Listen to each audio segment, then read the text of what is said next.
ହଁ ଜୟ ଜଗନ୍ନାଥ କୁହନ୍ତୁ ଭାଇ। କହିଲି ଭାଇ ଆଜି ଆଇଁଷ ଖାଆନ୍ତି ନା ଖାଆନ୍ତିନି ଏକାଦଶୀରେ? ଏକାଦଶୀରେ ହଁ। ଆପଣ ଯଦି ଖାଇବାକୁ ଇଚ୍ଛା ହଉଛି ଖାଆନ୍ତୁ। ମନ ପଚାରୁଛି ଉପରେ ଆପଣଙ୍କୁ। କାହାର ମାନେ ଜୋର ନାହିଁ ନା। ନାଇଁ ଆପଣ ପଚାରୁଥିଲେ ନାଇଁ ଖାଇଲେ ପ୍ରୋବ୍ଲେମ ନା କିଛି ପ୍ରୋବ୍ଲେମ ନାହିଁ। ଏବେ ଦେଖନ୍ତୁ ଏବେ ଏକାଦଶୀ ଅମାବାସ୍ୟା ସଂକ୍ରାନ୍ତି ତା ସହିତ ନିଜ ଜନ୍ମଦିନ ବୁଝିପାରିଲେ। ଆଉ ଯେତେ ଯ ଆମର ଷୋଳ ସଂସ୍କାର ଅଛି ଷୋଳ ସଂସ୍କାର ସମୟରେ ଆମିଷ ଭକ୍ଷଣ କରିବା ପାଇଁ ମନା କରାଯାଇଛି ବା କିଛି ପର୍ବପର୍ବାଣୀ ସମୟରେ ମନା କରାଯାଇଛି। ଯଦି ଆପଣ ଯଦି ଆମିଷ ଖାଇବେ ତ ନିଶ୍ଚିତ ରୂପେ ତାର କିଛି ନା କିଛି ସାଇଡ ଇଫେକ୍ଟ ଅଛି ବୋଲି ତ ମନା କରାଯାଇଛି ନା। କିଛି ନା କିଛି ଆଚ୍ଛା ଦୁଷ୍ପରିଣାମ ତ ନିଶ୍ଚୟ ପାଇବେ। ଆଜ୍ଞା ଆଜ୍ଞା ଆଜି ଜନ୍ମଦିନଟା ଅଛି ତ ସେଥିପାଇଁ ମୁଁ କହୁଥିଲି ଆପଣଙ୍କୁ। ଆଜ୍ଞା। କହିଲେ ଆଜି ମୋର ଜନ୍ମଦିନ ଥିଲା ତ ସେଇଥିପାଇଁ ଆପଣଙ୍କୁ କହୁଥିଲି। ଆଜି ଜନ୍ମଦିନ ଆପଣଙ୍କର? ଆଜ୍ଞା ଆଜ୍ଞା। ଆଚ୍ଛା ଆଚ୍ଛା ମାନେ ତିଥି ହିସାବରେ ନା ଇଂଲିଶ ତାରିଖ ହିସାବରେ? ନାଇଁ ତିଥି ହିସାବରେ ନାଇଁ ବାହୁଡା ବାସି ଦିନ ମୁଁ ଜନ୍ମ ହେଇଥିଲି। ଆଚ୍ଛା ଏକାଦଶୀ ତିଥିରେ ଜନ୍ମ ହେଇଥିଲେ। ଆଜ୍ଞା ଆଜ୍ଞା ସକାଳୁ ଖାଇନି ତ ମୁଁ ଜାଣିଛି ଆଜି ଏକାଦଶୀ ସେଥିପାଇଁ ଆପଣଙ୍କୁ ପଚାରିଦେଲି ନ ଖାଇଲେ ନାହିଁ କିଛି ପ୍ରୋବ୍ଲେମ ନାହିଁ ସେଥିପାଇଁ ମୁଁ ଜାଣିକି ଆପଣଙ୍କୁ ଟିକେ ପଚାରିଲି କହିଲି ଆପଣ କଣ କହୁଛନ୍ତି ସେଇଥିପାଇଁ। ନାଇଁ ନାଇଁ ଜନ୍ମଦିନରେ ଆମିଷ ଖାଇବା କଥା ନୁହଁ ପ୍ରଥମ କଥା। ତାପରେ କୌଣସି ଆଚ୍ଛା ଏକାଦଶୀ ଅ ତାପରେ ଅମାବାସ୍ୟା ସଂକ୍ରାନ୍ତି ଗୁରୁବାର ଶନିବାର ରବିବାର ଏଇ ତିନି ଆଜ୍ଞା ଦିନରେ କେବେ ମଧ୍ୟ ଖାଇବେ ନାହିଁ ଆମିଷ ଏତିକି ମନେ ଥାନ୍ତୁ। ଆଜ୍ଞା ରବିବାର ତ ଆଉ ଆଜ୍ଞା ଯେହେତୁ ଅଲଗା। ଆପଣଙ୍କର ଯେହେତୁ ଆଜି ଆପଣଙ୍କର ଜନ୍ମଦିନ ଜନ୍ମଦିନର ହାର୍ଦ୍ଦିକ ଅଭିନନ୍ଦନ ଶୁଭେଚ୍ଛା। ଜୀବେମ ଶରଦମ ଆଜ୍ଞା ଶତମ୍ ପଶ୍ୟେମ ଶରଦମ ଶତମ୍। ଆଉ ଗୋଟେ ଆଜ୍ଞା କଥା କଣ କହିଲେ ବୋଉର ଟିକେ ଅଣ୍ଟାଟା ଜବର ବିନ୍ଧିକି ପେନ୍ ହଉଛି ଜାଣିଲେ କି? ହୁଁ। କହିଲେ ଆଜ୍ଞା ମାନେ ବୋଉର କଣ ପାଇଁ ଅଣ୍ଟା ହଉଛି କଣ ପାଇଁ ପେନ୍ ହଉଛି? ହ୍ୟାଲୋ। ହ୍ୟାଲୋ। କଣ ପାଇଁ ପେନ୍ ହଉଛି ଅଣ୍ଟାଟା? ତାର କଣ ବାତ ଟାଇପର ବାହାରିଥିଲା ମଝିରେ ତାକୁ ନେଇଥିଲି କଟକ ଭୁବନେଶ୍ୱର ଦେଖେଇକି ଆଣିଥିଲି। ହୁଁ। ଆଉ ଏବେ ପୁଣି ଜବର ବିନ୍ଧି ଖାଲି ପେନ୍ ହଉଛି ପୁରା ବହୁତ ସମ୍ଭାଳି ପାରୁନି କେମିତି କଣ କରିବା କହୁନାହାନ୍ତି? ସେମିତିରେ ଯଦି ଏତେ ଯଦି ମାନେ ଏମିତି ହଉଛି ହେଲେ ସେମିତି କିଛି କହିହବନି ଭାଇ। ସେଟା ମାନେ ଦେଖିଲା ପରେ ହିଁ କହିହବ ନହେଲେ ଜାଣି ହବନି। ଓହୋ ସେମିତି କିଛି ମାନେ ଇଏରେ କହିହବନି ନା? ନାଇଁ କାହିଁକି ନା କିଛି କିଛି ରୋଗ ଏମିତି ଅଛି ଏମିତି ଆପଣ ପଚାରିଦେବେ ମୁଁ ଏଲୋପାଥି ମେଡିସିନ କହିଦେବି ସେମିତି ନୁହଁ ଆୟୁର୍ବେଦ କହ କାରଣ ଖୋଜ କାରଣ ନଷ୍ଟ କର।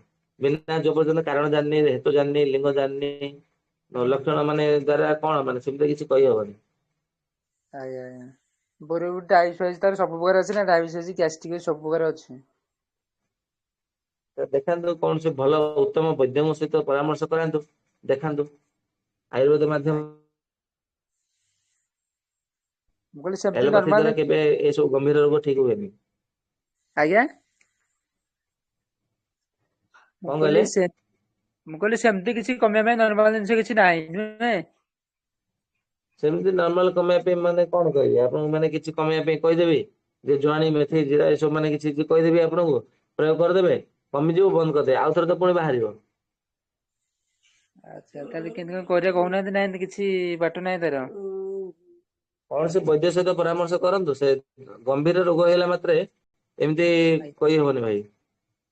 ଆଜ୍ଞା ଆଜ୍ଞା ବହୁତ ବିନ୍ଧିକି ପେନ୍ ହଉଛି ନା ଦି ତିନି ଦିନ ହେଲା କମିଥିଲା ଶଳା ବହୁତ ପେନ୍ ହଉଛି। କୌଣସି ବୈଦ୍ୟ ସହିତ ଦେଖା କରନ୍ତୁ।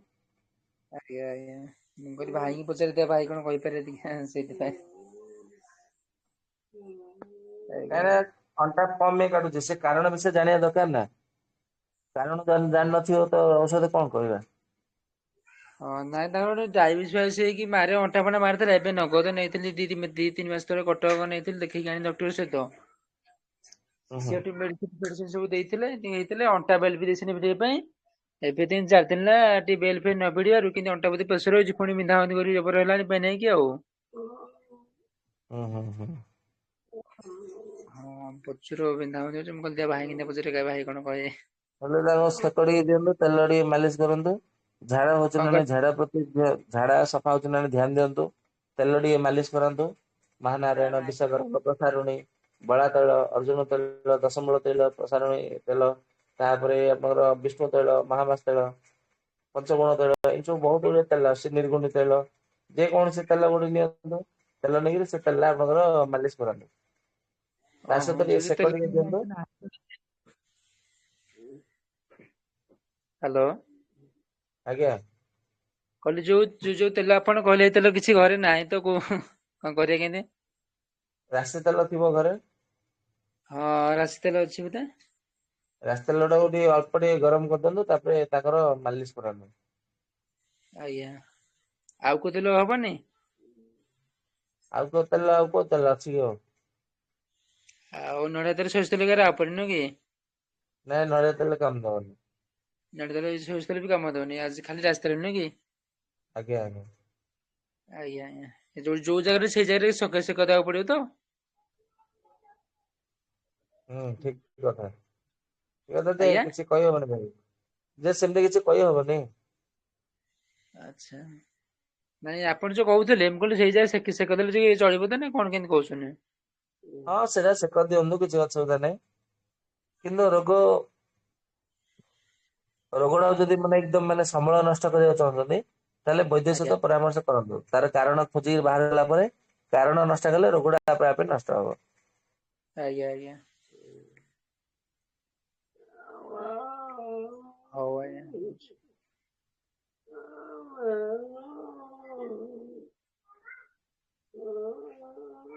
ଆଉ କାହାର କିଛି ପ୍ରଶ୍ନ ଅଛି କି?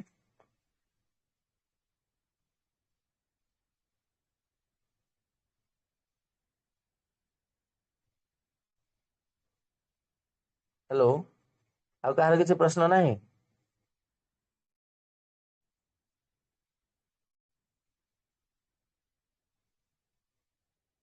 ହଉ ତାହେଲେ ସତ୍ରକୁ ଏଠି ବିରାମ ଦେବା।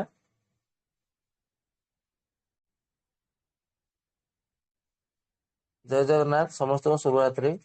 ଭଗବାନ ଧନ୍ୱନ୍ତରି ଏବଂ ଜଗନ୍ନାଥ କୃପାରୁ ଆପଣ ସମସ୍ତେ ଭଲରେ ଥାନ୍ତୁ। ଈଶ୍ୱରଙ୍କ ଠାରେ ଏତିକି ପ୍ରାର୍ଥନା ଜୟ ଜଗନ୍ନାଥ।